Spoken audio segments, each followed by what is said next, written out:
Okay, let's start with a short invocation and then we will begin the second session. Please close your eyes. Inhale and exhale slowly and deeply. Relax your body. If you feel any pain or discomfort at any area of your body, bring your awareness to that area and mentally say, I let go. I am not the body. The body is just a vehicle of the soul. I am the soul. I am that I am. Visualize your whole body disintegrate and disappear. All your pain and discomfort disintegrate and disappear. All the cells, all the vital internal organs in your body disintegrate and disappear. What remains is just brilliant white light. Inhale slowly and deeply. Exhale slowly and deeply. Inhale. Exhale. Now bring your awareness higher to your thoughts and your emotions. Just observe each and every thought that comes to your mind and fades away. Mentally say, I am not my thoughts. I am not my emotions. Thoughts and emotions are just products of the soul. I am the soul. I am that I am. Visualize your thoughts and emotions disintegrate and disappear. All your fears, worries, frustrations disintegrate and disappear. What remains is just brilliant white light. Inhale slowly and deeply. Exhale slowly and deeply. Now bring your awareness higher to your crown chakra located on top of your head and mentally say to the Supreme Being, to our spiritual teacher, to Grandmaster Chuak Sui, to Lord Mahaguruji Mailing, to all the great ones, holy gurus, holy masters, saints, archangels, holy angels, and spiritual helpers. To our soul, our divine self, thank you for all of your priceless blessings, for divine light, divine love and divine power, divine guidance, help and protection, inner healing and physical healing, good health and happiness. Thank you for blessing us to be able to understand deep esoteric teachings. Thank you in full faith. Inhale slowly, inhale all the blessings. Exhale slowly, be aware of your whole body. Inhale slowly. Exhale slowly. Inhale slowly, inhale all the blessings. And exhale slowly. Now please put your two hands in a namaste position in front of your heart. Be aware of the presence of each and every person and being in this session and mentally say, Atma, Namaste. I am happy you're here. Thank you. And when you're comfortable, gently open your eyes with a big smile. So Atma Namaste and thank you for joining the second session. So this time, for us to understand better, I'm going to share the presentation, which has more photos. Okay, so we discussed already up to half of this chapter 7. So we will continue with the rest and then we will go to the next chapters. Okay, so chapter 7 was about the solar logos and the planetary logo. We already discussed about the solar logos. We also discussed about the concept or the concept of child Bacchus who was playing with toys And based on the legend, he was seized by the Titans and torn in pieces, and later these pieces are put together and built into a whole, which refers to the descent of one to become many, and then union of many to become one. And then we discussed about the esoteric meaning of the toys that he was playing with. So this was, child Bacchus refers to the solar logos, and in Hindu tradition is called the play of Lord Shri Krishna. Okay, so we also discussed about the first outpouring in the previous chapters from the third aspect of the logos, which gave birth to the existing atoms. It created different atoms from which the chemical atoms got created. And this action, this is described in Christian scriptures as the Spirit of God moving over the waters of space. Now, later on in the future chapter, we are going to discuss about the second outpouring, which gave birth to the kingdoms and how the group souls got created. Okay, so the second outpouring from the second aspect of God formed group souls for forms actually group souls for minerals, plants, and animals. And this being the descent into matter of Christ principle, which alone renders possible our very existence. And in the human kingdom, the ego himself is a manifestation of the third outpouring, which comes from his first aspect, the eternal and all-loving Father. Okay, so here you will see a photo and a diagram explaining the first outpouring, which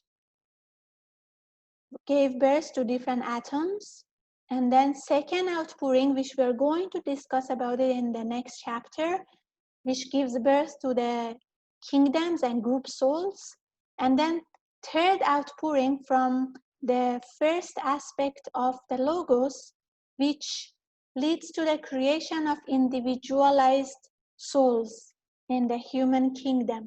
So that's why the book says the ego himself is a manifestation of third outpouring, which comes from his first aspect. Okay? Now, before the solar system was brought into manifestation, as we discussed in earlier chapters, the logos formed the entire scheme in his mind. Okay, so we discussed that. He thought about everything, what it was, what it is right now, and what it will be in the future.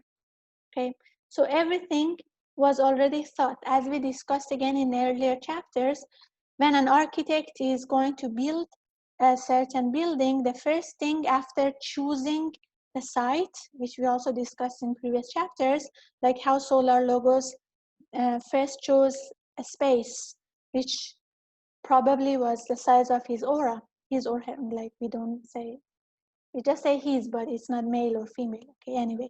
And then the architect will think what will be the plan and blueprint of what the building will look like. Okay, so the solar logos also had in his mind what the whole, the solar system, all the planets and all the schemes and everything will be. And it is not known what is the mental plane, what level is his mental plane, but we just call it cosmic mental plane. Okay, now in this cosmic mental plane is called by the name of archetypal world by Madame Blavatsky. And in Greece, it is called intelligible world. Okay, so when we read about the instantaneous creation from the thought in different religions and cultures, it refers to this, that the moment he thought about this, everything started. And what it was, what it is, and what it will be, everything was in the whole mind of the logos. Okay, and then that's why sometimes clairvoyants are able to foresee some of the events in the future accurately. Okay? Because his mighty consciousness to some extent reflects itself even on very much lower levels. So that may occasionally, sometimes we get faint glimpses of this reflection. So that's why sometimes clairvoyants are able to see future accurately, because everything is in the mind of the logos. Okay, so the logos thinks out what he intends each of the planetary chains to do. He comes down to smaller details, for he thinks of the type of man, what types, what root races, what sub-root races, whatever is going to happen for each chain, each scheme of evolution, everything was in the mind of the logos. But the book says we may mention here that there is in charge of each scheme of evolution an entity known as a planetary logos. We will discuss about planetary logos again in future chapters.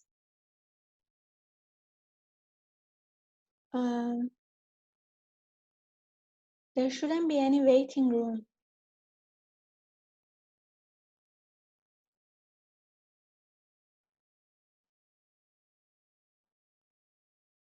Let me have a look. Sorry for the disturbance. I don't see anyone in the, okay. Thank you. Okay, so everything was in the mind of the solar logos already.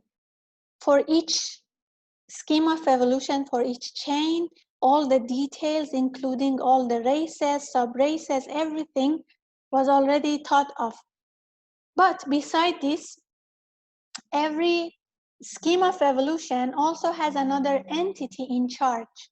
We discussed this in earlier chapters, that we have this hierarchy of beings responsible for different parts of evolution. For example, we have the universal supreme God, we have the solar logos, then we have the planetary logos. It's like in every very huge company, we have the CEO, then we have head of departments, then we have head of teams. So it's like a hierarchy. So similarly, besides the solar logos who had everything in the mind, every scheme of evolution also has an entity known as the planetary logos.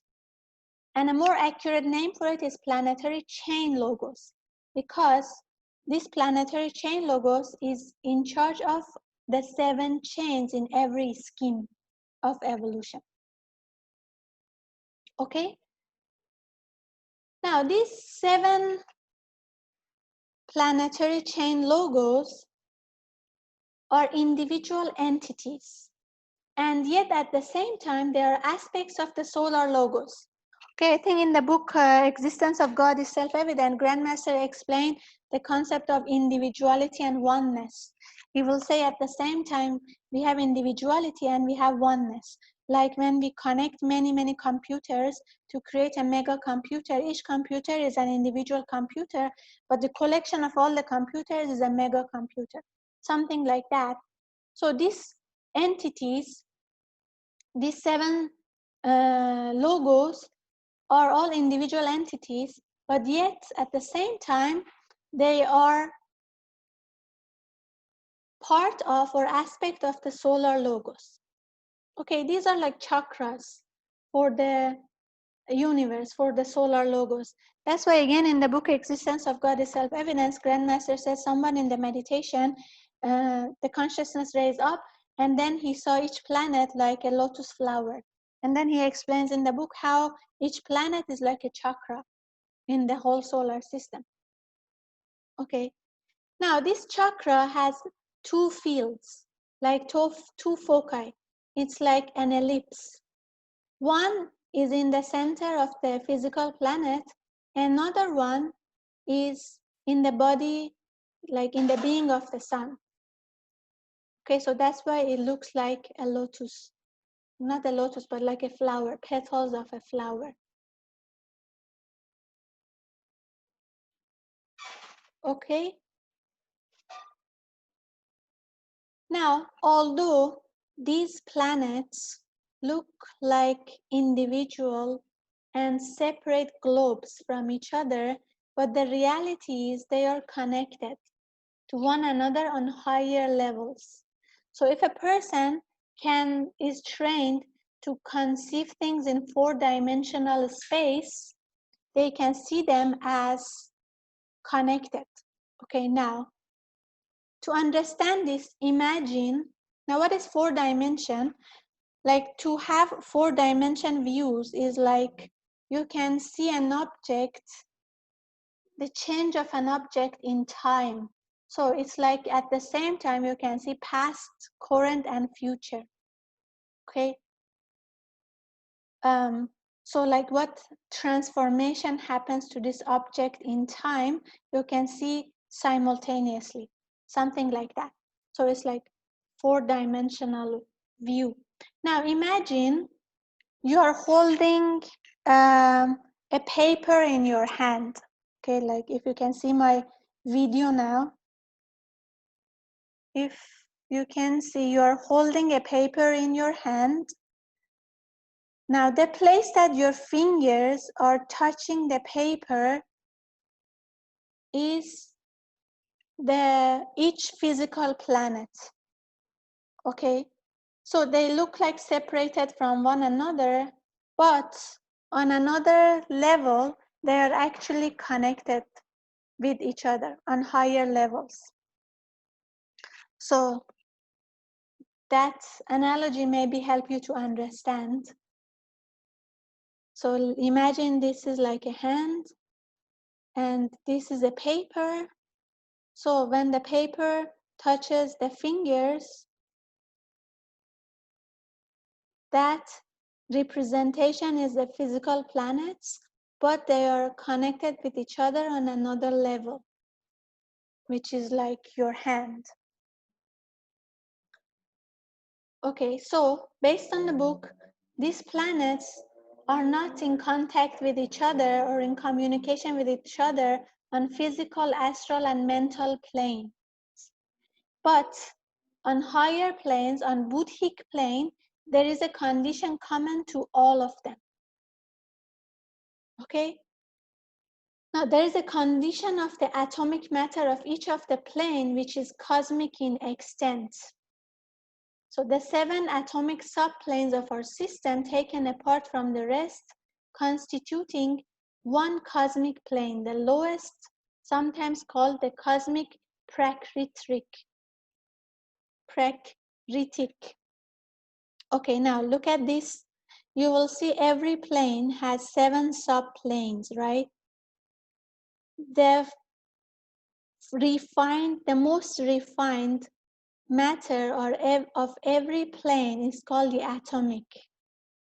Now, these atomic ones taken together constitute the lowest cosmic level, which is also called prakritic. Okay, do you understand this? So when the book says there is a condition of atomic matter of each of the planes which is cosmic in extent, the 7 atomic subplanes of our system taken apart from the rest, constituting one cosmic plane, the lowest, sometimes called the cosmic prakritic, is that all these most refined levels of our whole 7 planes taken together create the lowest level of the cosmic planes called first prakritic.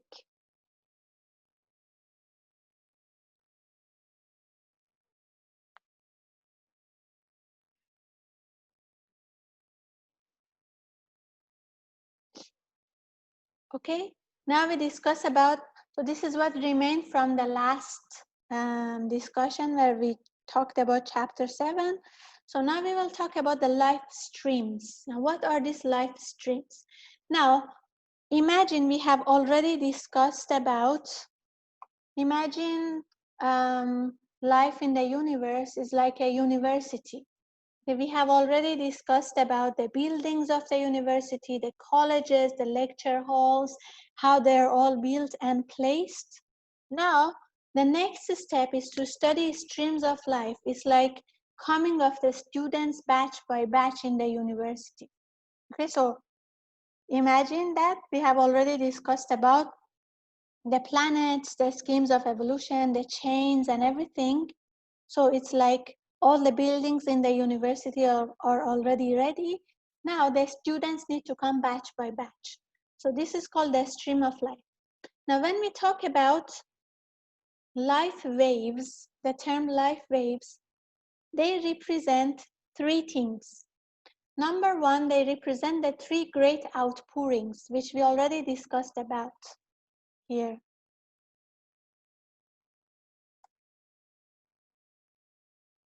Okay.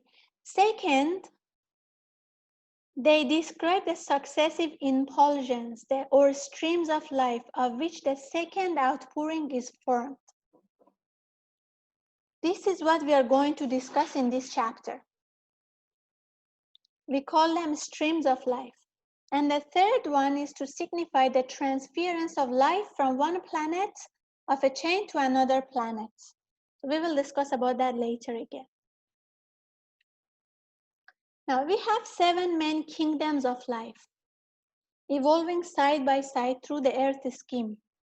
These 7 kingdoms are the first elemental kingdom, the second elemental kingdom, the third elemental kingdom, the mineral kingdom, the vegetable kingdom, the animal kingdom, and human kingdom. So all of these 7 kingdoms are manifestations or expression of the same life, the one life of the Logos, manifesting in that second great outpouring, which comes from the second aspect of the Trinity. Now, what is the second aspect of Trinity? Is the love aspect, the Vishnu aspect, which leads to the creation of group souls. Now, after the primitive matter has been prepared for its perception by the action of the first outpouring, which we discussed already in previous chapters, now the second outpouring happens, which leads to the creation of group souls and these kingdoms. Now, the second outpouring comes forth in a series of successive waves, following one another like waves of a sea. Okay. Now, the 3 of these 7 kingdoms are in the downward arc, which is the first elemental kingdom, the second elemental kingdom, and third elemental kingdom.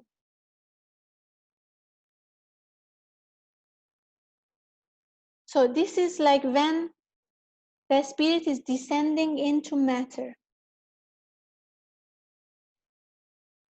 The mineral kingdom represents the turning point, where life reaches the lowest point of its descent into matter, and then starts the ascension. So we call this involution and evolution. Okay, it's like an arc. First, life is descending more and more into matter, and then it ascends back. Okay, so involution or descent, first elemental kingdom, second elemental kingdom, third elemental kingdom. Then in the mineral kingdom is the turning point. It's the balance, conflict of spirit and matter. And then evolution starts. Vegetable kingdom, animal kingdom, and human kingdom. Then it goes to like superhuman.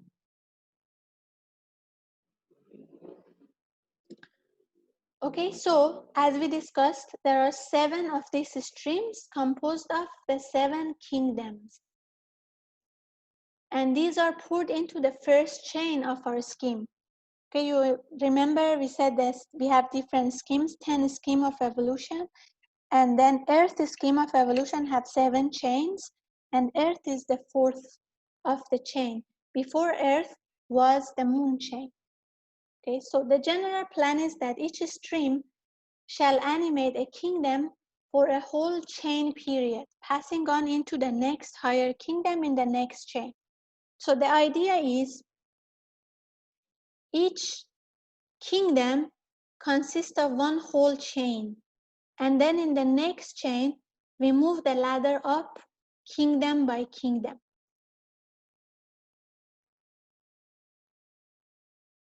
Okay, but this shouldn't be taken literally because we will discuss later. There are some souls who want to grow very, very fast and they excel more better than their own batch. So they may move up the ladder even in their own chain. And there are some souls who lag behind. Okay, but this is the general way it happens with the majority. Each chain, each kingdom in one chain, and then we grow the ladder, we move up to the ladder one by one. Okay, so from this it will be seen that as the first elemental kingdom passes on into the second elemental kingdom, there would be a gap caused in the position vacated by the kingdom which had passed on. This gap is filled by an entirely fresh life stream. So imagine like this goes to the next. So it's like the gap will be filled by another life stream.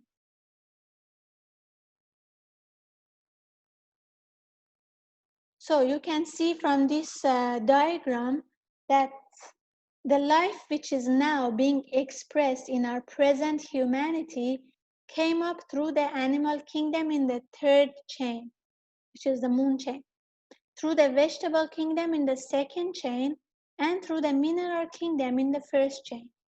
Now, as each kingdom must pass through all the kingdoms that preceded, it is clear that the life stream out of which our present humanity has emerged must have passed through the three elemental kingdom in some previous chain, in some previous scheme.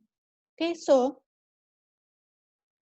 the human kingdom, which we are now in the fourth chain of our scheme of evolution, was animal in the previous chain, which was the moon chain, was vegetable in the second chain, and was mineral in the first chain. So the book says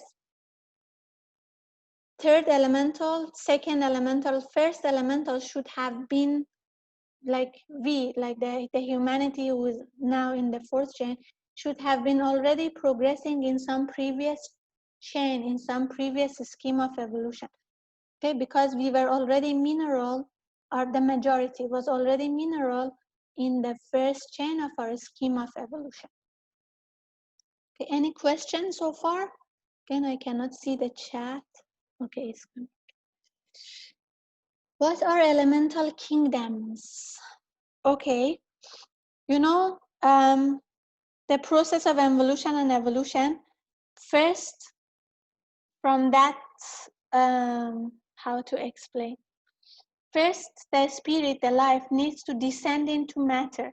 So elemental kingdoms, they don't yet have the physical body. They are still descending into matter. You know, in psychotherapy, we discussed about elementals.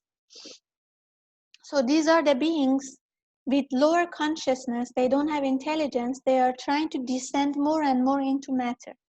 And then when they are mineral kingdom, that is the turning point. And then from the mineral kingdom, we move on to the vegetable kingdom, animal kingdom, human kingdom, and move on in the process of evolution. What happened to the humans in the first chain? Good question. So we are going to discuss that for every chain, there is a certain level to achieve, a certain goal to achieve. So you see these 7 lines above. So whichever soul that achieve that level will no need to incarnate anymore. It's like they have already achieved the goal of the chain. Then they have 7 paths in front of them to choose. Okay, so it's like they can choose to stay in nirvana, they can choose to come back as human again to help other people. So it's like this process of reincarnating will finish because we have learned the lessons and we have achieved a certain level. We will discuss about that soon. So we were mineral, plant, and animal before our human form. Yes, as an evolution based on the book. Again, I said we are talking objectively to understand the book. Okay, there is no belief system here. We are trying to understand the whole scheme of evolution based on the book solar system, based on Theosophy's views.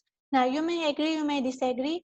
Doesn't matter. You can study more later on, and then you can come up with your own conclusion. This doesn't mean that whatever we are discussing here is 100% reality.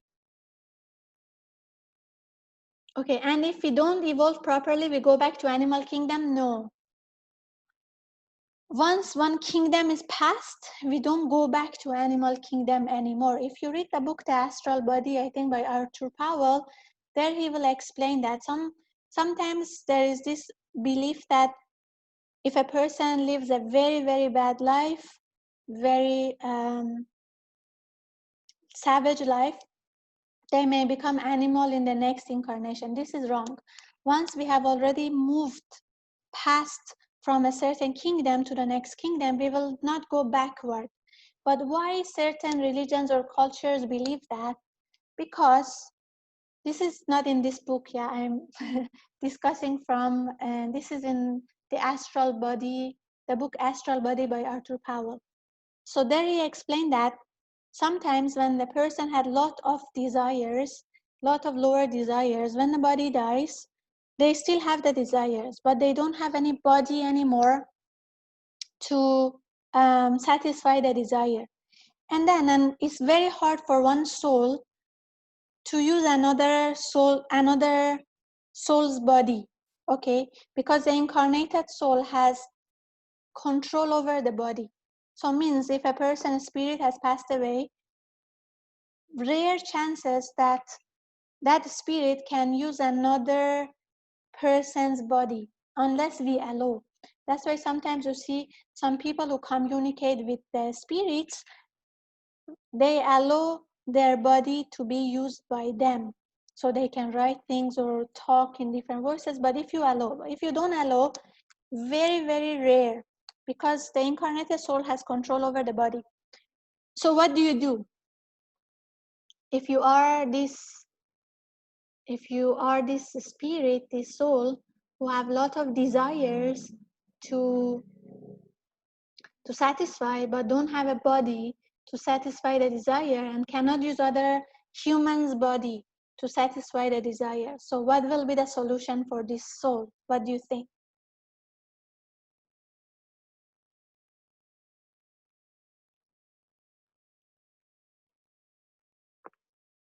Yes, become a ghost. Yeah, but they are a ghost, but they still don't have their physical body. Learn to release their desire, yes, if they are willing to learn. That is good. That is a good path to choose. But some of them, out of being desperate to really satisfy the desire, they use animals' body, because animals have group souls. They are not yet individualized. The incarnated soul still doesn't have that much control over the body. So some of them, they use animals' body to satisfy the desire. Again, this is not based on my idea. It's based on an Astral Body book, based on my reading, okay? So please do your own study, analysis, come up with your own conclusion. Okay, so they use this animal's body, but the problem is once they go inside the animal's body, they get present in the body of the animal. It's like cage. They are present inside. They cannot come out until the animal dies. So this is a great suffering. But sometimes out of being desperate, some souls may do this. So that's why sometimes in some religions or cultures, they say that if a person was a has a lot of negative desires and very terrible person, they may come back as animal. So they actually don't come back as an animal, because once you already passed from the animal kingdom to human kingdom, you don't go backward. You can go backward in your human kingdom, but you don't go backward to animal kingdom. But you may do something stupid like this and get caged into the animal's body and you suffer like that. So maybe this is what they were trying to explain, but not going back into animal kingdom. Okay, so we just move forward. But it's possible that you stay. Okay, we will discuss that shortly. If there are some souls who are smarter than their batch, so they don't need to wait for one chain to go to the next kingdom, they may pass faster. But there are some others who lag behind, so they may go to the next chain as the same kingdom. Like human may go to the next chain as human again. Animal kingdom may go to the next chain as animal kingdom again instead of human kingdom. Okay, we will discuss about that shortly. But this is a general, normal way of evolution. In every chain, we experience one kingdom and we move forward to the next kingdom in the next chain until we can reach the goal of the chain and then get freed from this process of rebirth.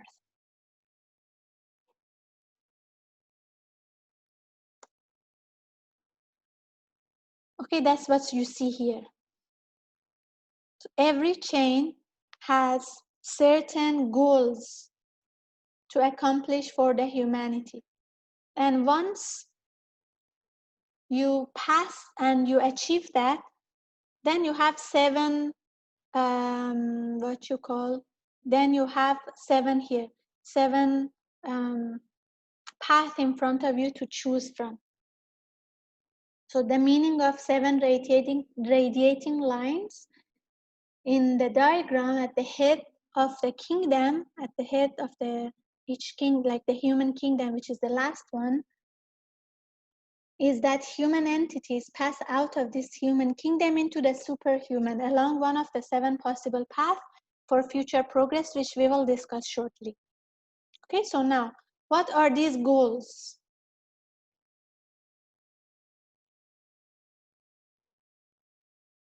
For the first chain, the goal is to reach the first initiation.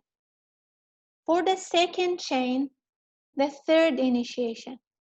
For the third chain, the fourth initiation, which is that of an arhat. Okay, for the fourth chain is fifth initiation, that of ascended masters. Now, what is first initiation?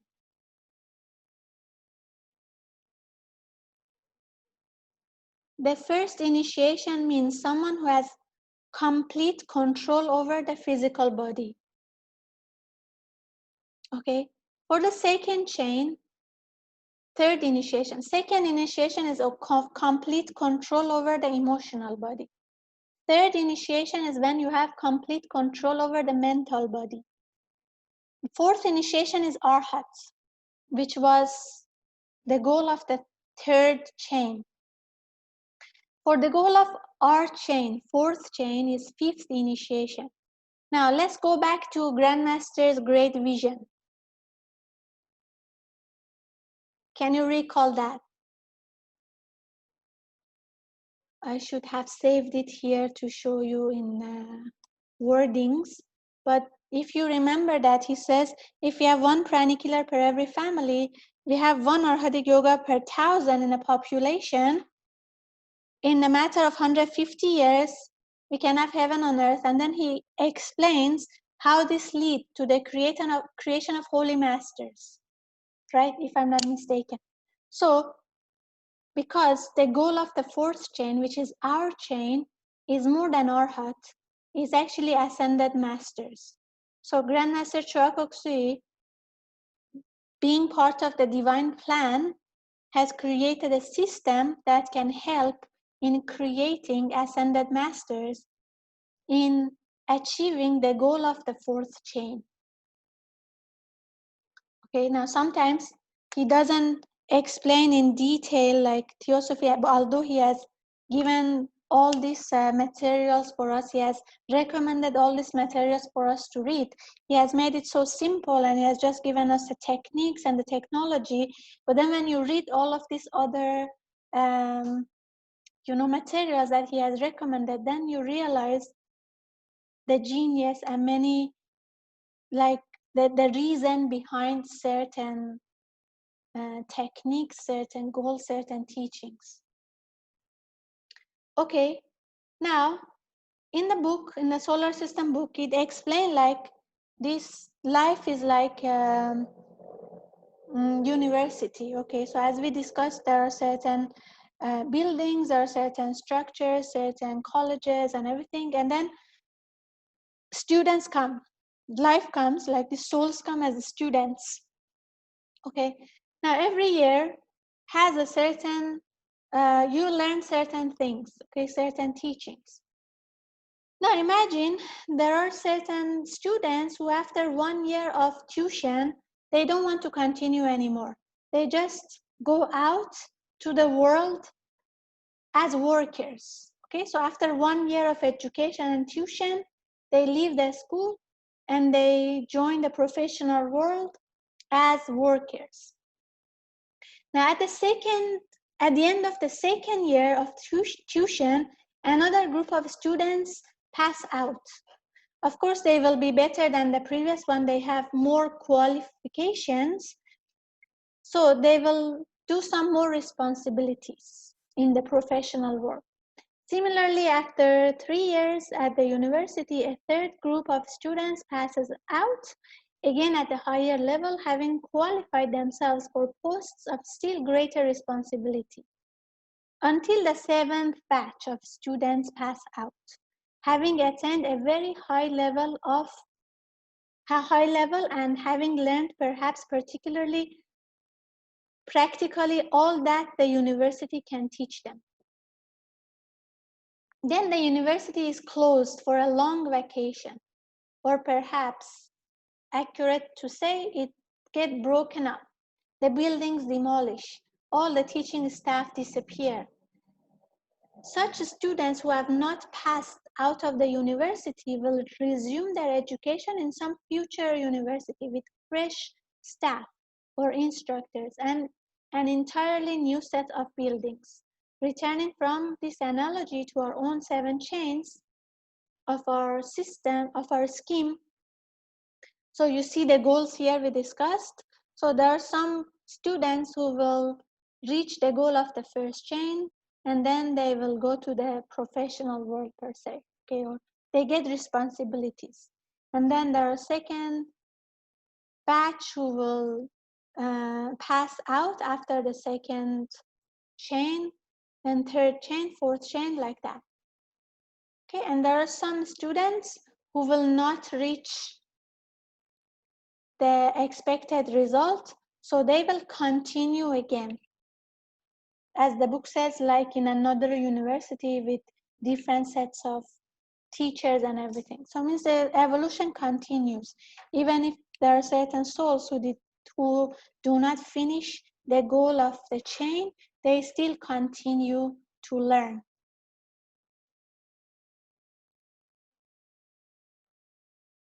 Okay. Now, based on the book, there is no information available regarding the goals set for the 5th, 6th, and 7th chain. But we just know that the evolution will be much higher compared to of these chains that we discussed. Okay? Because as we are progressing in the spiritual world, as we go higher and higher, the rate of evolution is faster. Okay, so as I explained in the book, is like by power. The rate of progress expressed by 2 becomes 4 stages later, one expressed by a figure exceeding 4,000 millions.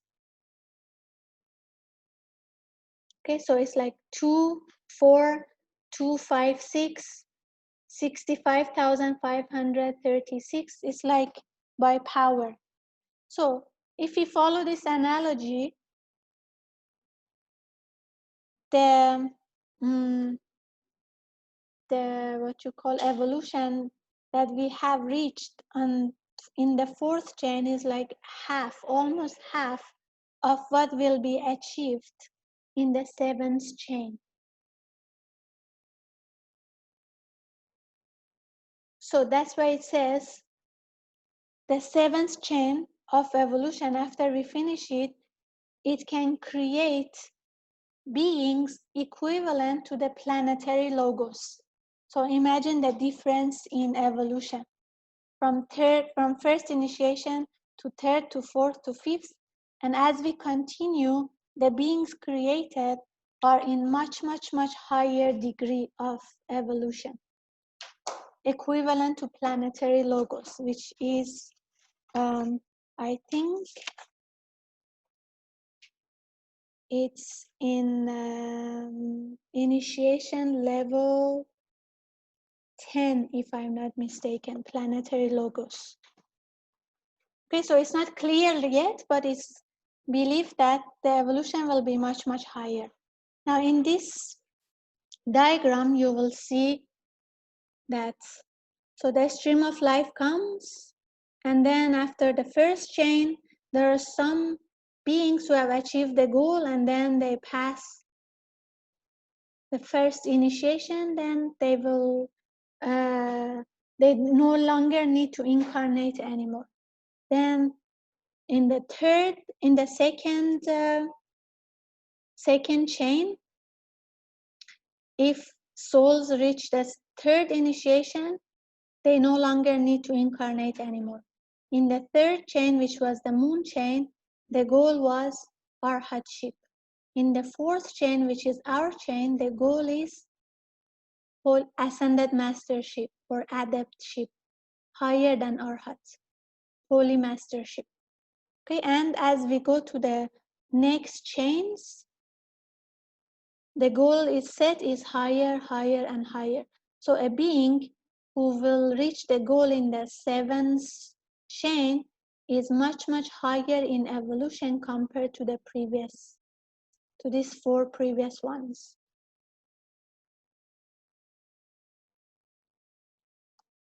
Okay, now what happens if a soul reaches the goal of the chain?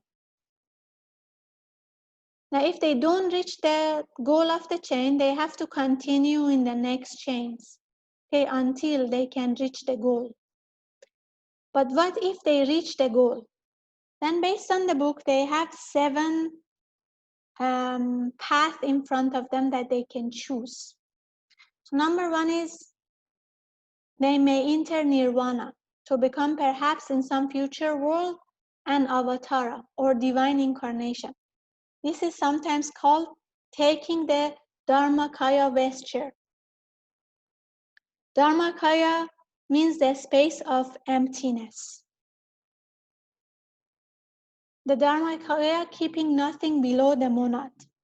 Okay, so means entering into blissful omniscience and omnipotence of nirvana.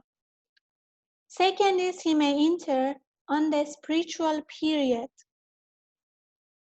a path which includes that of taking the Sambhogakaya vesture.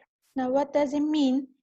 Sambhogakaya means a subtle body of limitless form, like Avalokiteshvara. Okay. He then retains his manifestation as a triple spirit and can probably show himself in a temporary ogoid. So this means a subtle body like Buddha, Avalokiteshvara that we discussed. Third one, he may take the Nirmanakaya vesture, retaining his causal body and all his permanent atoms.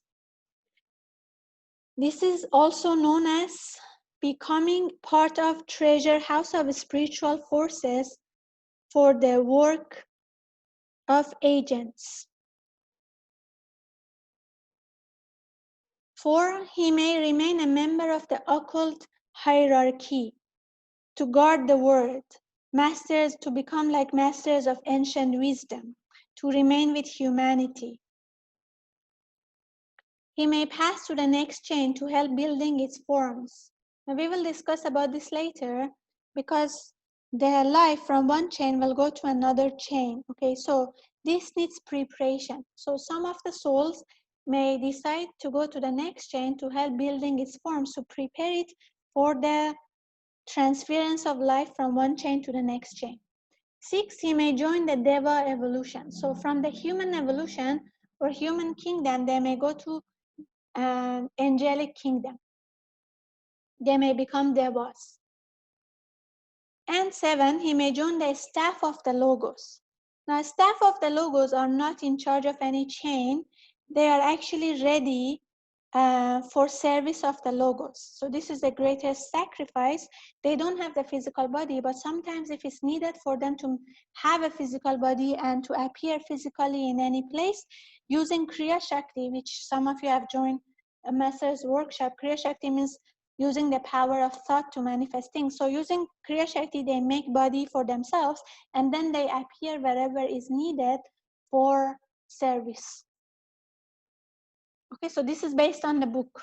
Again, I have not reached that level to experience this to know if this is true or not, but based on Theosophy, if you reach that goal of the chain, then you have 7 options to choose from. You may decide to stay in nirvana state. You may still not take the physical body, means use your body of light, still help the humanity. You may become a member of occult hierarchy. You may choose the path of service and come back to the world and help the rest of the souls. You may go to the next chain to help the building of the forms. You may join the angelic kingdom. You may join the staff of the Logos and do whatever is needed. Okay, sometimes you may need again to come back as physical form or may not. So wherever the help is needed, you'll go there. So any one initiation is sufficient enough to reach moksha. Depends on the chain. Okay, it's like certain goal for each. We are evolving, right? Humanity is evolving. So for earlier chains, the goal was set lower. And as we are evolving, the goal is set higher and higher and higher. So it means in our 4th chain, just achieving the first initiation doesn't mean that we can achieve nirvana. We don't need to incarnate anymore because the goal is set higher. So in each chain, the goal is set higher and higher and higher. What if the soul reaches the goal? They still evolve. Yes, everything is evolving. Okay, but not as human, like as we are evolving right now. But evolution still happens in the higher levels. Okay, like a bodhisattva becomes a Buddha. A Buddha becomes godhood. No, Buddha becomes like God, then becomes planetary logos, becomes solar logos. Evolution is continuous. Okay, now we are talking about evolution in our chain, in our scheme of evolution, but once we reach the goal, we still evolve continuously. It's like a continuous path. When and how we make the decision for the 7th path, once we already reach that state, that goal, okay, when there is no more reason to incarnate anymore, when all the lessons are learned, when we have, how to say, when we have reached, as I said, the goal of the chain, okay, and you will know it as you are growing. Now, in one session, we were discussing about initiations. As you go higher in initiations, you even gain powers. Okay, certain inner powers will improve in you. So you will be told, you will know that you have achieved certain levels, and then you have the option to choose.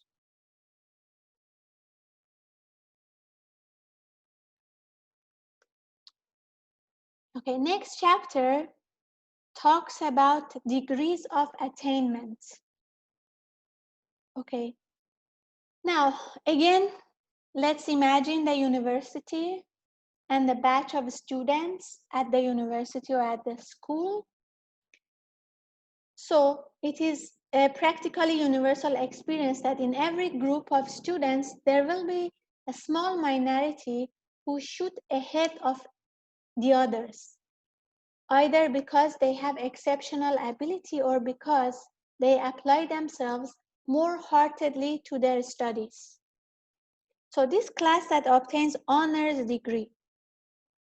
After them comes the main body of the students who succeed in passing their examination and who obtain an ordinary degree. After them again comes another minority. These students, either on account of their lesser abilities or through their lack of industriousness, industry and application, fail to pass out and therefore will have to return to the university. Okay, so in school you have seen that the majority of the batch will pass from one level to another level of the school each year. Now there are some exceptional students who go faster, like in the 3 months of summer break, they finish one level and then they end up in a higher grade, like higher level compared to their batch. And there are some other minority who will fail and then they have to sit in the same level again. Okay, now this first batch who are exceptional, and we said why they are exceptional. Number one, maybe they have talents, more talents. Number two, because they have more desire. They are more committed to learning. That's why Grandmaster used to say you have options. You can grow very, very fast. You can be in the fast track. You can grow in the medium pace, or you can grow in a slow pace. The option, the choice is yours. So there are some students who decide to grow super fast. So they attain the goal before the appointed time. Next comes the majority of the entities who fulfill the task set and attain the level required at the time appointed. After them again, there comes the minority who don't finish on the proper time. Okay, so imagine like this is one chain, this is another chain, and then these are different degrees of attainment, or like let's say kingdoms. Okay, so there are a minority that in first chain itself, from kingdom B, because of their exceptional talents and the desire to learn, in the same chain itself, from kingdom B, they move and go to kingdom A, sorry, as although we discussed in the previous chapter that usually one chain takes for one kingdom to move to a next kingdom. Okay, but there are some exceptional souls who in the one chain itself move up from one lower kingdom to the higher kingdom. Now the majority will pass from kingdom B to a higher kingdom A after one chain. So like in chain 1, for example, they are vegetable kingdom. In chain 2, they become animal kingdom. Minority, in chain 1, they are vegetable kingdom. In chain 1 itself, they move up into animal kingdom. And they are the next minority who lags behind. So they still remain vegetable kingdom even in the second chain, because they didn't finish the goal set for them to raise their consciousness to evolve fast enough for them to move upwards from vegetable kingdom to animal kingdom in the next chain. So they have to repeat the vegetable kingdom again. And you see, there are some other souls who from the mineral kingdom, they become vegetable kingdom in the next chain.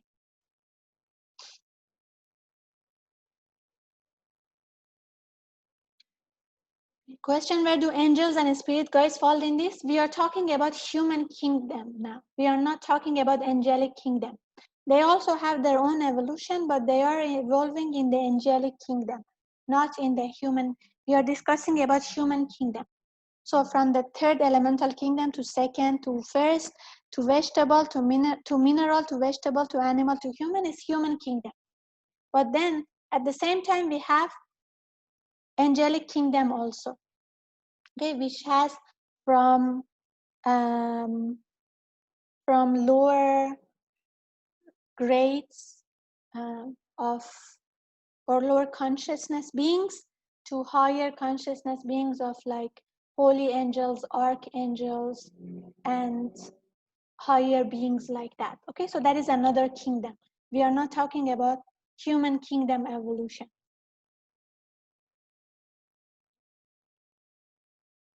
Okay, is this clear? So the majority take one chain to path from a lower kingdom to a higher kingdom, but there are one minority who may move fast and even reach a higher kingdom in the same chain, and there are some who fail, who has to repeat the same kingdom even in the next chain.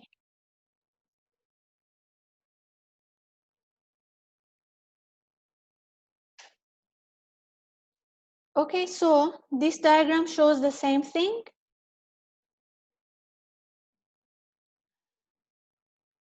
So in the general rule is that those who have attained a highest possible in any chain, round, globe, or race are not born again into the beginning of the next chain, round, globe, or race, respectively.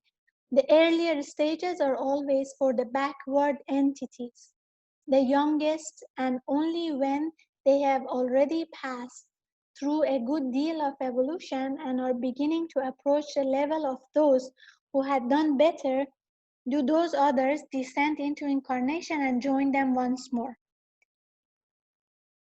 So that is to say, almost the earlier half of any period of evolution, whatever it be, a race, a globe, a round, or a chain, seems to be devoted to bringing the backward people up to nearly the level of those who have got on better. Then these latter, who in the meantime have been resting in the mental world, in devotion descent into incarnation along with the others, and they all then proceed together along their path of progress. Thus, for example, as we see in detail later on in the later chapters, the most developed from the third or moon chain do not enter the first round of the fourth or earth chain, but come in only in the middle of the fourth round.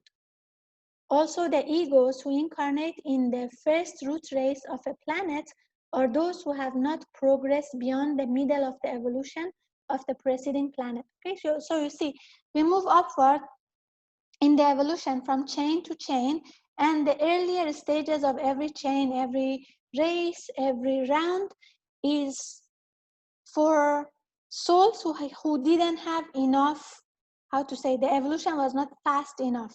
So they will start again and they continue until they reach to a certain degree that the rest of the student can come. For example, imagine this is a school.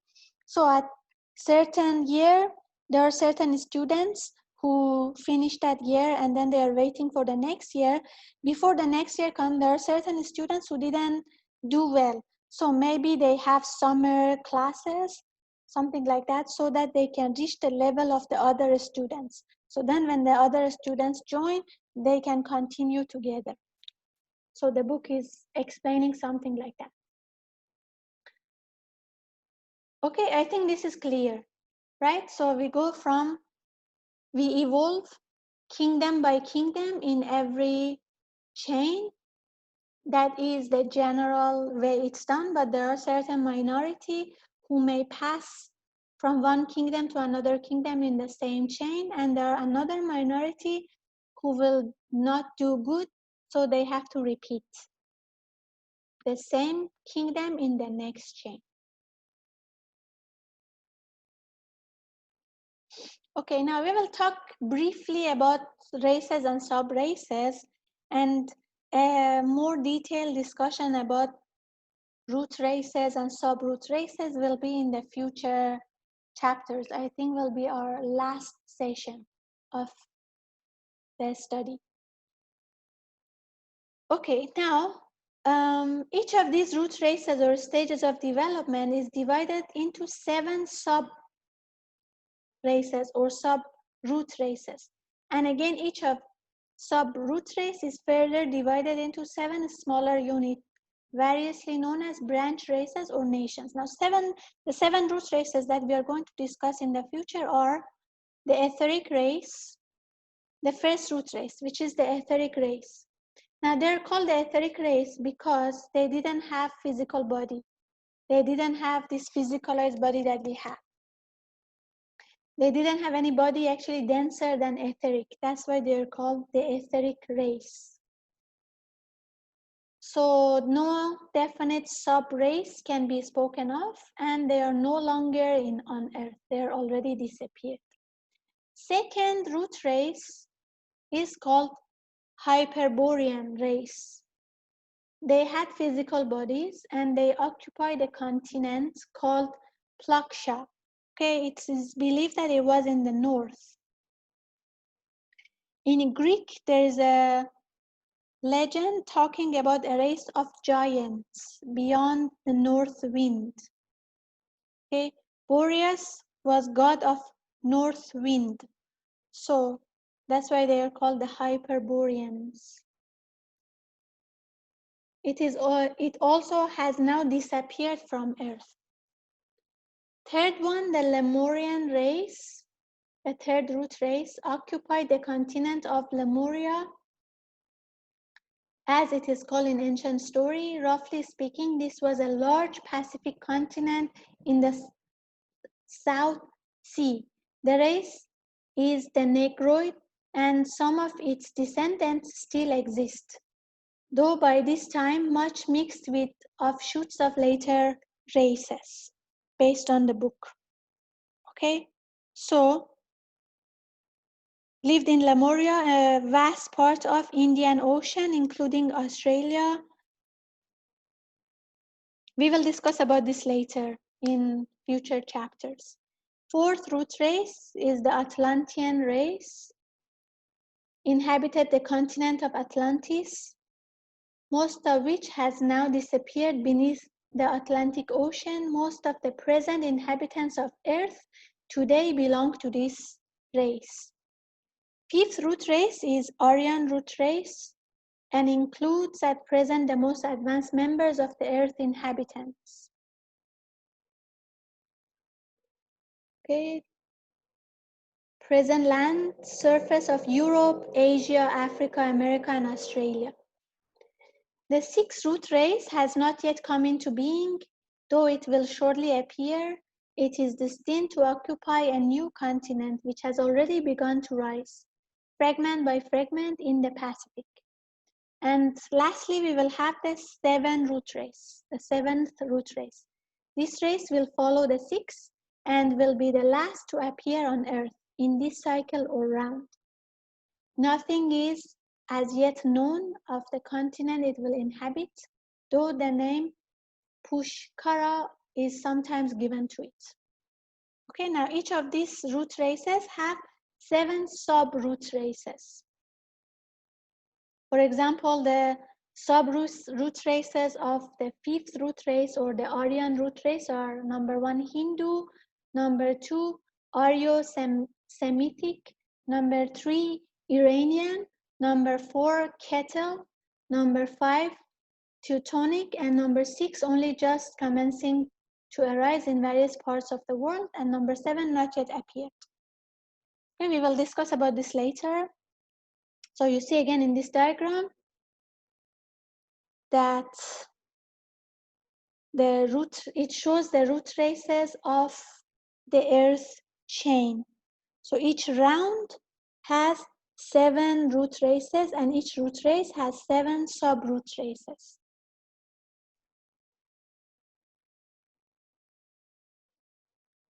And this diagram puts it in summary. We have one scheme of evolution, 7 chains, 49 rounds, 343 globe period, 2,401 root races, and 16,807 subroot races. Okay, it's just a summary of the whole thing. Okay, so 7 branch races or nations make one subrace or subroot race. 7 subrace make one root race. 7 root race make up one globe period. 7 globe periods make up one round. 7 rounds make up one chain. 7 chains, one scheme of evolution, and 10 schemes of evolution or solar system.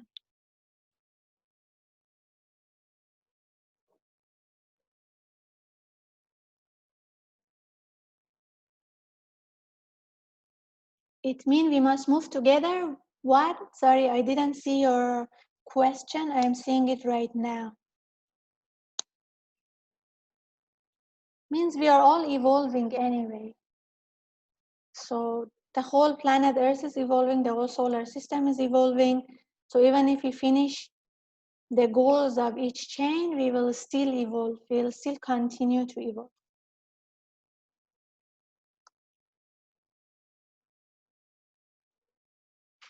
Okay, now we will talk about the inner round, and after that, we will, if I'm not mistaken, we will talk about the concept of judgment days. What is judgment day that we talk about?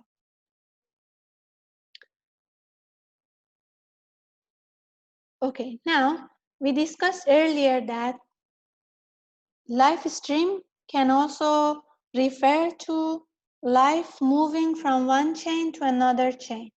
Okay, so one way to explain this is the logos fixes his attention upon a given globe, where upon the life there flames out. An evolution of the kingdoms pushes rapidly forward. When he withdraws his attention from the life wave, globe, from life wave of the globe, the life fades away. The wheels of progress slacken, and the wave of life passes on to the globe to which his attention is next turned. But on none of the globes does the life ever die out altogether. The term life wave will be used for the transference of life from one globe to another globe.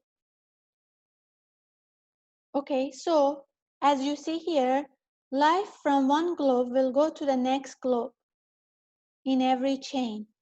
But because the logos focus on life on that globe at any point of time, so that there will be lots of life and happening, and life moves very fast in that globe.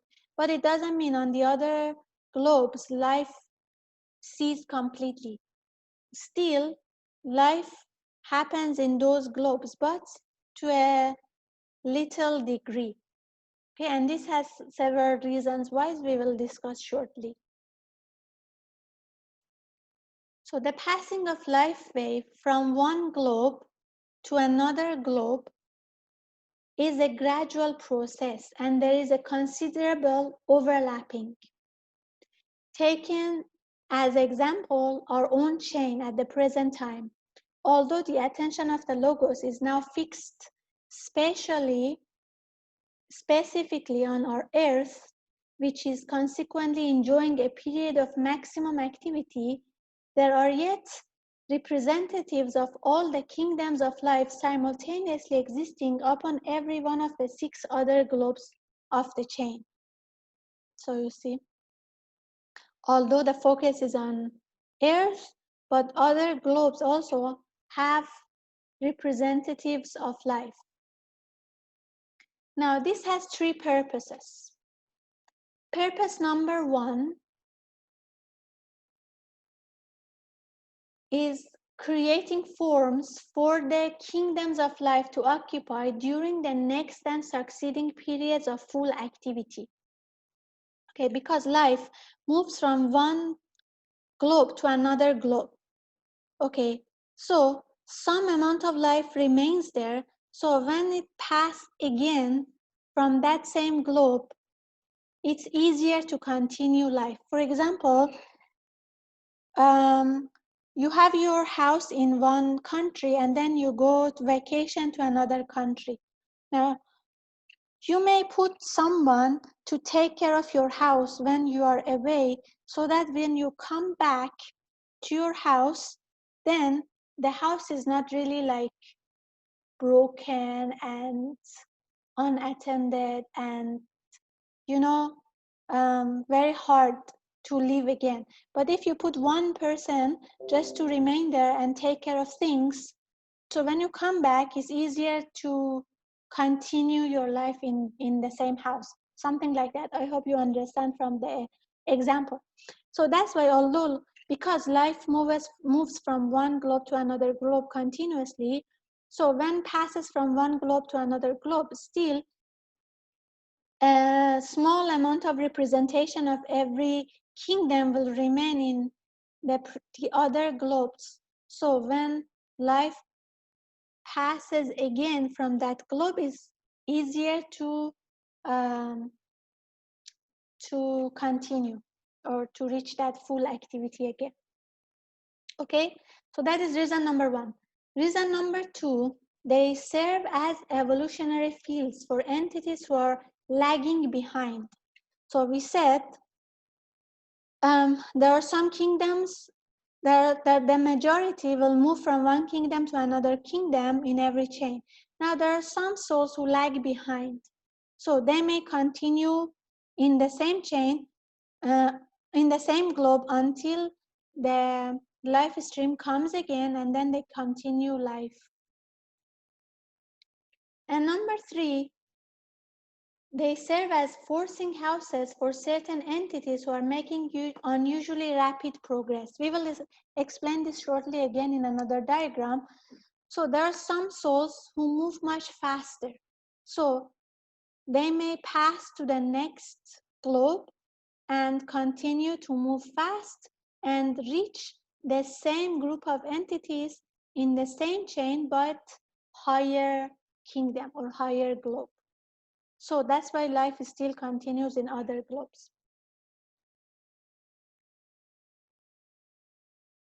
Okay, is that clear?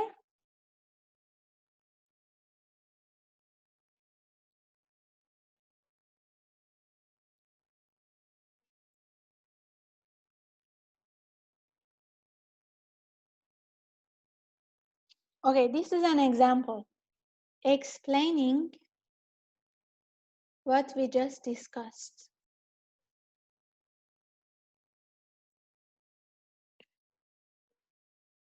Okay, now this is, and the diagram is explaining the ones who are lagging behind.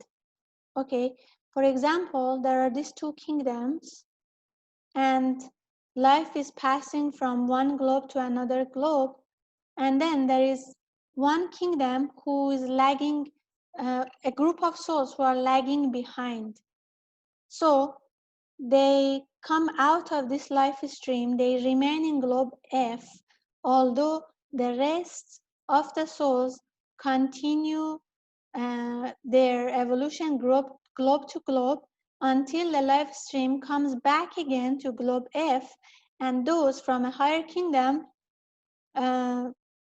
those who passed out, again join the life stream and continue to evolve. And this shows the ones who are fast tracking. So again, imagine we have three grades or three groups, and then there are a group which is moving very fast. So the group comes out of this usual process and then moves faster from globe to globe. And every period that they stay in one globe is like equivalent to one sub-root race. One root race, I think, if I'm not mistaken.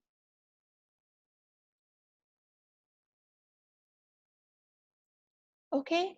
And then, yes, the normal period of one root race. So they stay, like, imagine this class here is continuing evolution for 7 root races. So this group who are quite fast, they move out and then they experience one root race at a time on each globe. And when they join back, they are already in a higher group or higher class because they finished faster. So that's why in every globe, although the focus of the logos is only on one globe, life still happens to a small degree on other globes. Number one, so that the next time when life passes from that globe is easier to continue because there is already some form of life there. Second, so that the ones who are lagging behind can continue evolving there to join the next batch when the life wave continues, like the life stream continues passing through all the 7 globes. Third, so that the ones who are moving fast can also grow faster and join back to the same stream of life, but in a higher class, in a higher degree, something like that, in a higher level.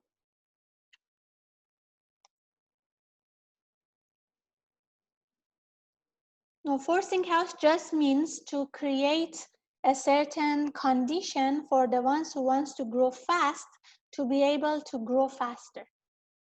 Okay, like in a school, imagine that everybody is moving from one level to another level in the process of 1 year. Now imagine there is 1 or 2 or a small group of people who are growing much faster. They show much more talents and desire to learn. So they come out of their group, they learn in another class faster, they finish all the lessons faster, and then next year they join the school again, but in a higher level compared to their batch. Okay, is it clear? Something like that.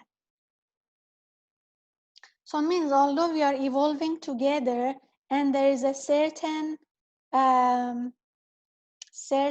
pace which everybody, the majority is growing in, like the speed of evolution is for the general public, for the majority is something, for example, you know, 1 kingdom at a chain, something like that. Now, it's still possible that a certain group of souls who want to grow faster move to the evolution ladder faster. And there are some souls who lag behind. There is still opportunities for them to join the evolution, but in a lower level. You know, like there is still possibility for the ones who wants to grow much faster and the ones who cannot withstand and grow much lower to join the evolution. Okay, now this is an interesting one. The judgment days. Now you may have heard this in different religions or cultures. They talk about the legend of a last judgment day, which happens to humanity, and then there are a certain number of souls who will pass out and cannot continue, and it's a bit of a scary explanation of this judgment day.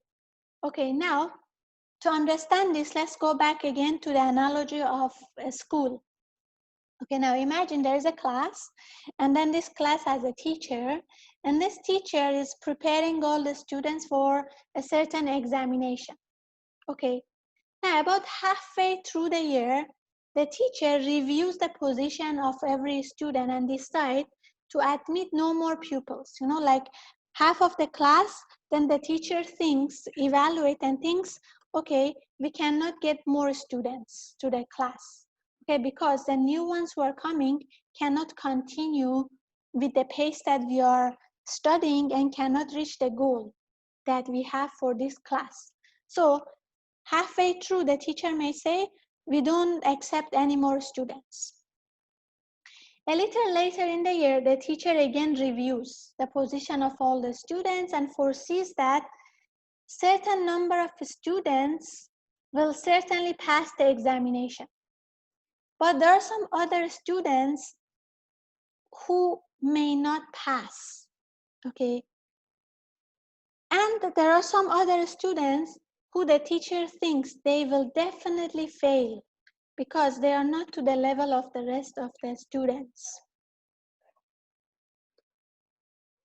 So what happens is the teacher will ask the ones who the teacher is sure they will pass, they will fail, not to continue anymore because it's obvious that they are going to fail. So they can wait and join the next year. This year, it's obvious that they are going to fail. Okay. Now, this is actually what happens in the judgment days. Is actually the time of review and decision making, which souls there is hope for them to achieve the goal. Which souls, the goal of the chain. Which souls still doubtful, but if they try hard, they can still achieve the goal. But which souls are for sure they are going to fail. So maybe they no longer need to continue in the same year of learning. Maybe they can come out of the school and wait for the next year, next batch of students so that they can continue with them. So the book says here we have exact analogies of what has taken place and will take place in our earth chain. For in the middle of the 4th round, save for a few exceptional cases, the door was shut for animals to enter the human kingdom. Okay, like we discussed already in the analogy that halfway through the year, it's like imagine it as a school that students keep coming and keep growing and learning with the teacher. Now halfway through, the teacher says we cannot accept any more students, okay, because after this, any other new students come, they cannot cope. So that's why the book says, in the middle of the 4th round, for a few exceptional cases, the door was shut for animals to enter the human kingdom because it was like obvious that the new animals who are coming into the human kingdom, they cannot continue and achieve that holy mastership, that initiation 5, which is the goal of our chain. Okay, so the door was shut. But it says save it for a few exceptional cases because it's still possible for some animals who show a lot of progress, who show a lot of devotion and talent to still join the human kingdom. But for the majority, the door was shut. Okay. So this section of the human kingdom may be discussed next. In the middle of our next round, the 5th, will take place the great separation, when human entities who are not sufficiently advanced to progress with the rest will be dropped out and pass into a condition of suspension until a future chain provides for them opportunities suitable for them to continue their evolution. This section of the human kingdom may be described as lost to us, the remainder because its members drop out of this particular little wave of evolution. Okay, so we said halfway through, the teacher will say, we don't admit any more new students. Then another halfway through, the teacher will say, okay, let's do an examination. Then the teacher will decide who will surely fail, who can surely achieve, and who has, like if they try hard, maybe they can, but doubtful. So the ones who surely will fail, the teacher will ask them to leave. So coming to our chain, evolution of our chain, in the fourth round, middle of the fourth round, which we are now, the door was shut for the animal kingdom to join the human kingdom. Now, it is believed that in the fifth round, the great separation, or that judgment day that they talk about, the most religions talk about, will take place. And then it will be decided which souls there is no hope for them to achieve the goal, which is initiation 5. So they may come out of this evolution, this cycle of birth and rebirth. They will be suspended for the next chain so that they can join the next chain again. Because for this chain, there is no hope for them to continue. Now, why this happens? It happens, number one, to ones who are young souls.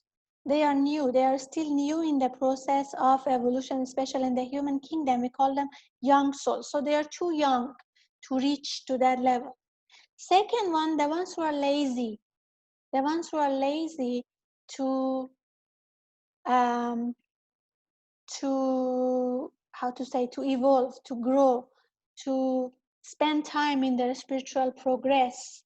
They are too lazy and they blame others. So these people also will be out because they may delay the learning of other people, other souls. Because after that fifth round, the evolution will be much more faster to reach that goal of our chain, which is initiation 5.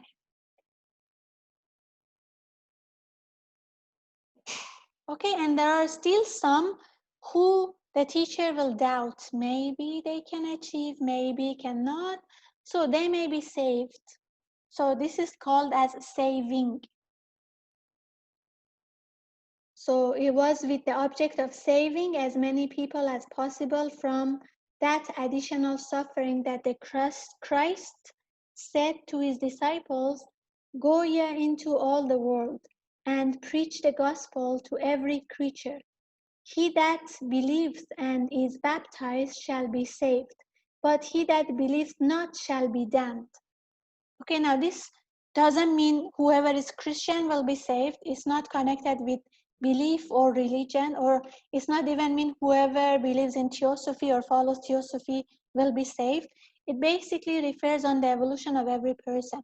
Okay, so if whatever religion, whatever belief we have, character building is very important. Evolution is very important. Okay, the religion or the race is not important. Can be any religion, any culture, any belief, but the evolution shows if the person can be saved or if the person will be suspended.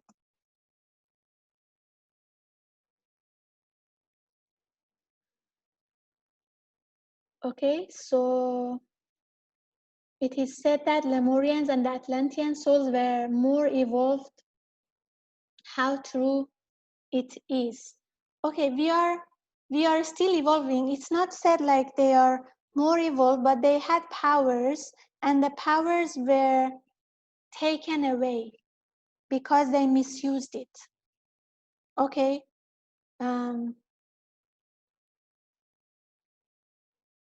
that is my understanding, because everything is still evolving. Okay, and it's evolving more and more as we move forward in the races and sub-races and everything. And as you see, in previous chains, the bar was lower. Like for chain 1, if you achieve first initiation, you are already enlightened. In the second chain, if you achieve third initiation, you are enlightened. Now in the fourth chain that we are, you need to achieve fifth initiation. So it's like the bar is lower as we are in the previous, chains and rounds and chains. as we move on to future chains, the evolution bar goes higher and higher. So is this judgment happening while we are in body? Yes. Okay, now there is this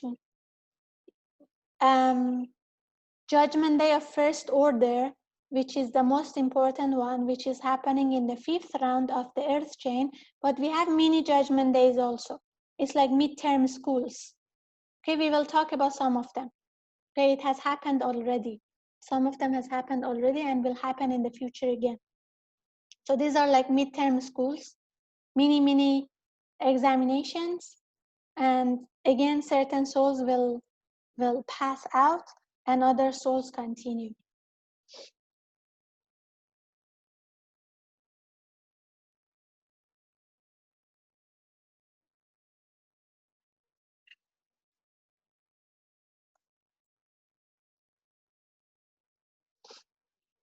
Okay, now what is this?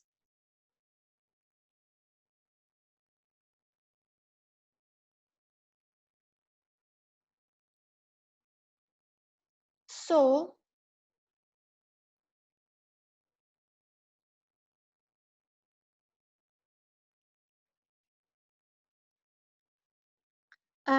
this shows roughly the number of people who will, it's like expected to achieve certain degree of evolution. Okay. So,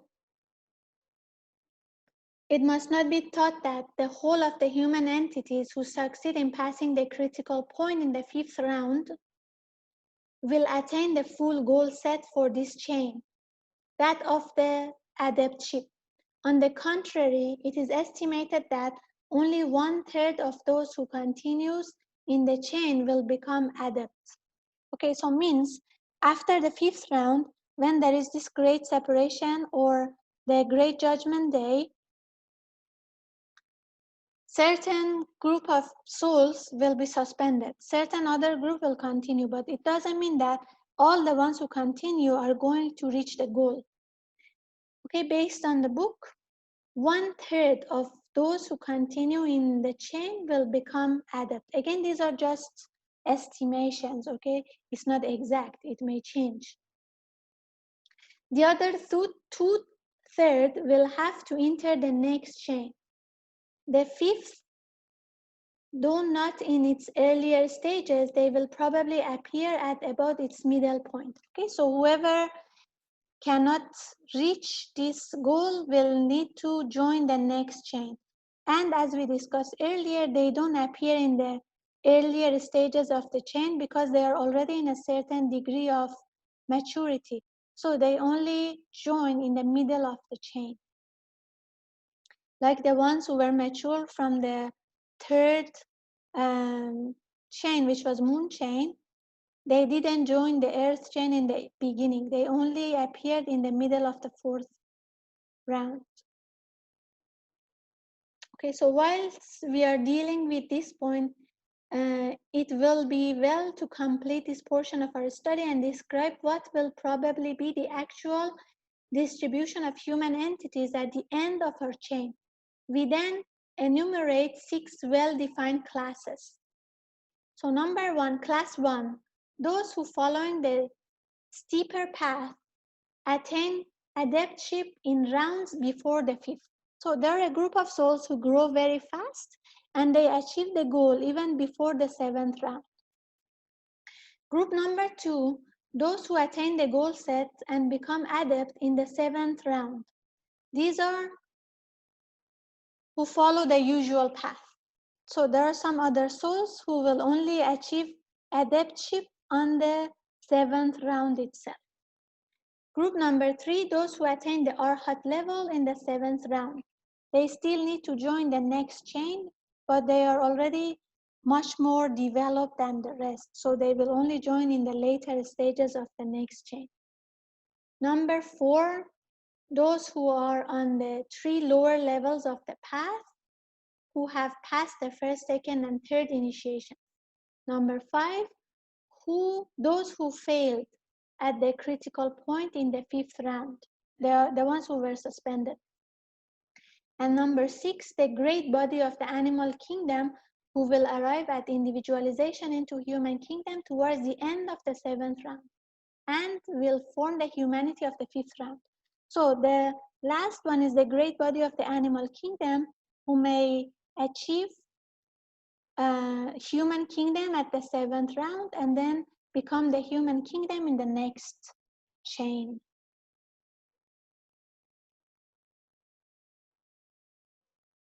So based on the book, out of the total number of egos engaged in the evolution of the Earth chain, only 1/5 will attain the adeptship before the end of the 7th round. Okay, is that clear? Yeah, the book is a bit hard, but now it's clear, right? So that's why we are doing that study. Okay, now we talked about the great separation or the main judgment day. Now we see that we have also mini judgment days. Okay, a similar phenomenon of a judgment day, as we mentioned before, took place with regard to animals entering the human kingdom in the middle of the 4th round. Okay, so we discussed about this already. But as we said, it should not be taken literally because there are still exceptional animals who may enter human kingdom even though the door is shut.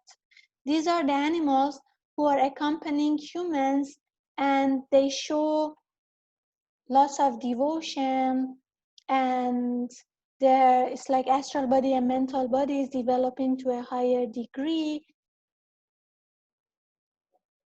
And because of their devotion, when they sleep, their astral body visits their master.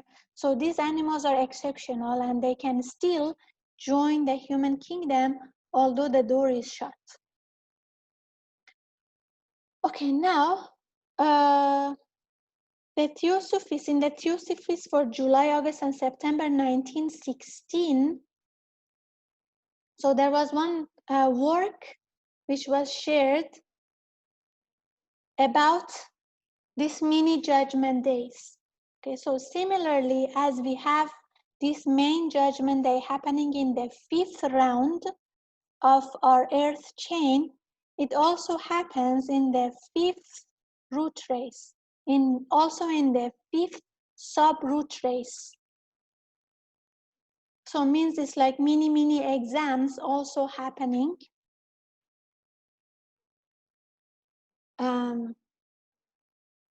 So the days of judgment of the first order happens in the 5th round, rejecting those unfit for the remainder of the chain, which entities will resume their evolution in the next chain.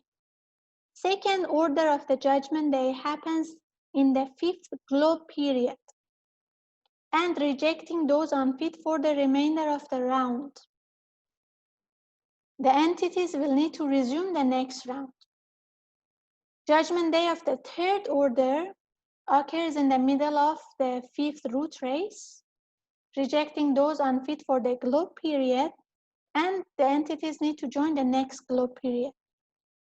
4th order happens in the 5th sub-root race, rejecting those unfit for the remainder of the root race, and they have to join the next root race.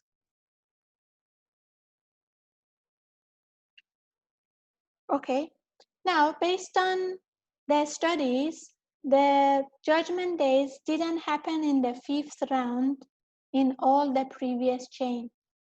In first chain, it didn't happen at all. In the second chain, it happened at round 7. In the third chain, it happened in round 6. In the fourth chain, which is our chain, is believed to happen in round 5. In next chain is believed to happen in round 4, then round 3, then round 2. Okay, this is just for your knowledge.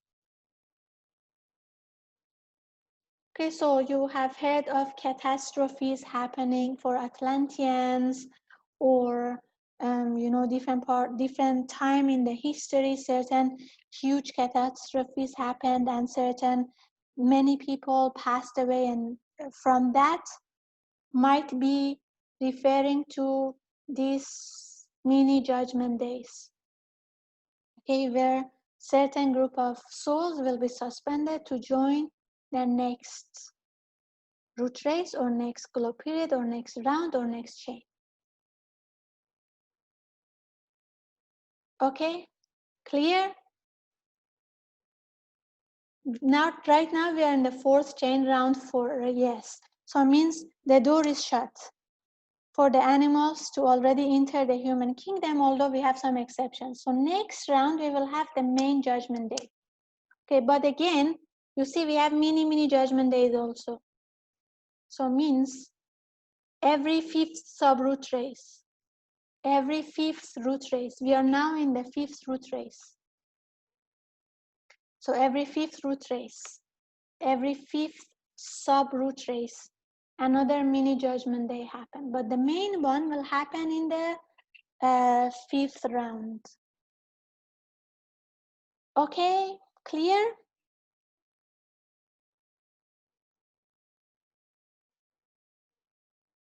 Okay, shall we stop here? I think it was already too much. Or can we continue one more chapter?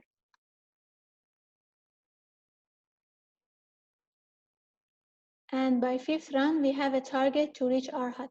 Okay, not exactly like that, but it's like we will be reviewed.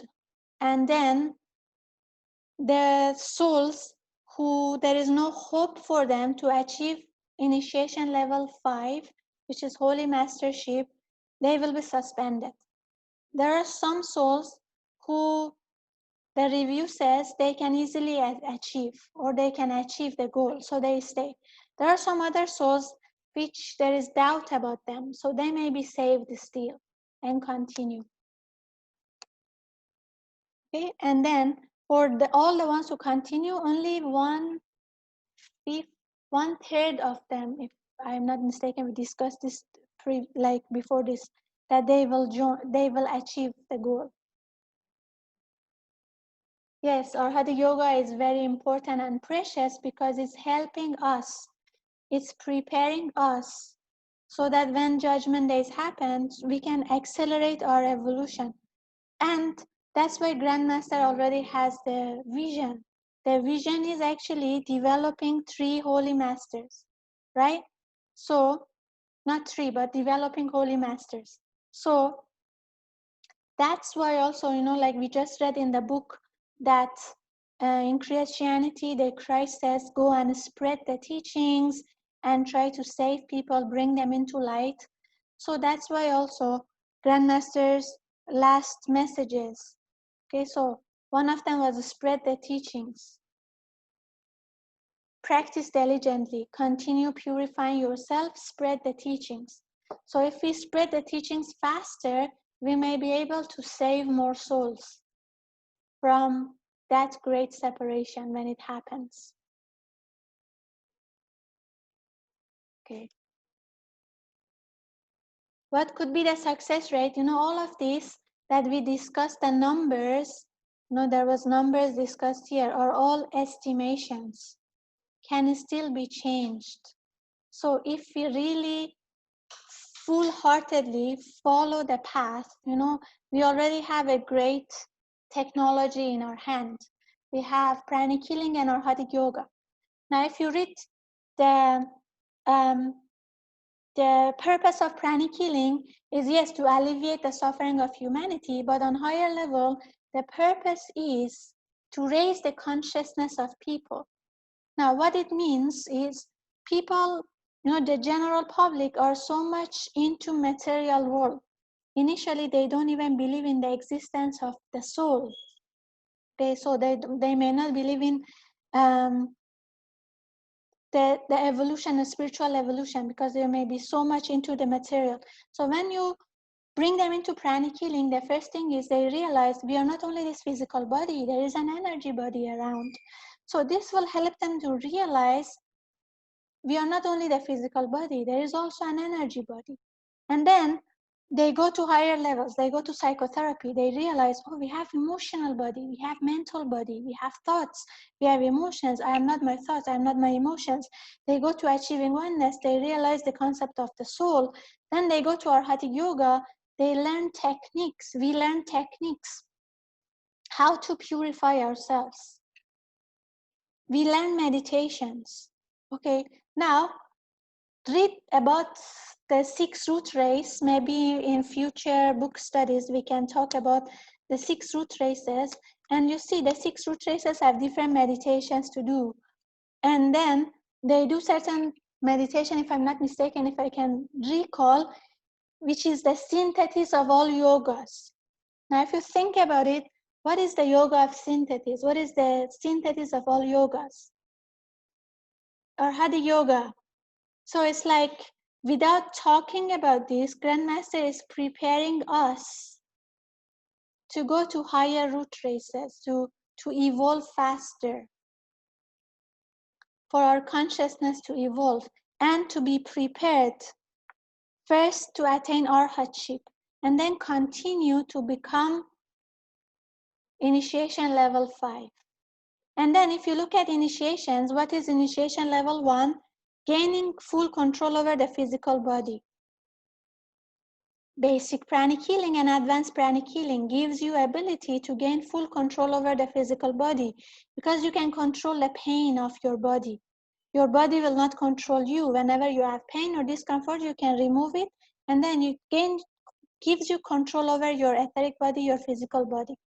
Then second and third initiation, gaining control over the emotional body and mental body. Which course? Psychotherapy. Psychotherapy gives you control over your emotions and your thoughts. So your thoughts and emotions will not control you. You gain control, but of course we have to practice. Okay, so if you practice psychotherapy, you are trying to reach initiation level 3. Means gaining control over the emotional body, gaining control over the mental body. And Arhatic Yoga is helping us to reach initiation level 4, which is Arhatship. That is the goal. And then it goes beyond. We have many levels of Arhatic Yoga. Interesting, right? So when we read about this, it becomes clear that Grandmaster really had a vision. And the vision is aligned with the divine purpose, with the divine plan on earth, for the earth chain, for the whole scheme of evolution, especially the earth chain. The goal is initiation level 5. So Grandmaster looked from there. So the goal is achieve initiation level 5. So what we should do? Then he calculated. So if we have 1 pranic healer per family, we have 1 Arhatic Yoga per 1,000. And if everybody is practicing, then he calculated it's possible that in 150 years we achieve the goal. Now, if we increase the numbers, of course, we will reach faster and we are helping more people.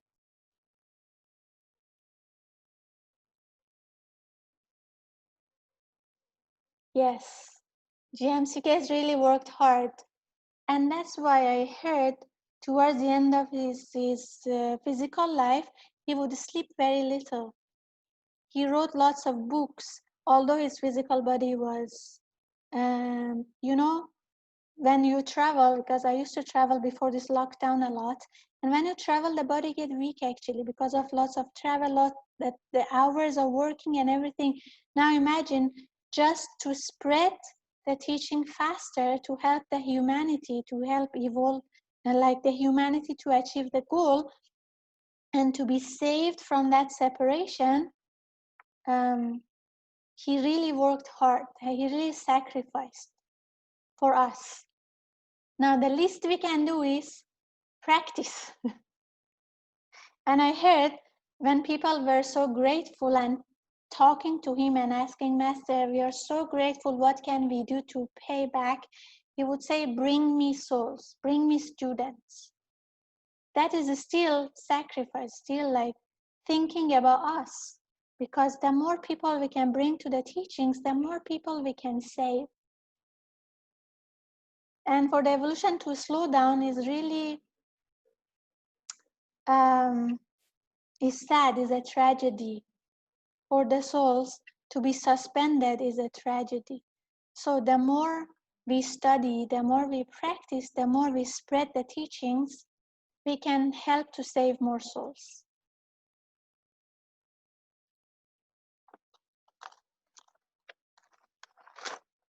Okay, so I think let's finish it here.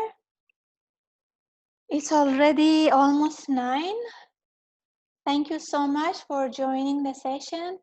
And I really hope the teachings that this studying the solar system is being helpful for us to understand the importance of the work, the importance of spiritual practice, the importance of Grandmaster's work, and be more grateful, feel more grateful to be in this path and to have the opportunity to learn and to help other people. Thank you so much. See you next week for the rest of the book. Thank you. Have a good evening. Atma Namaste.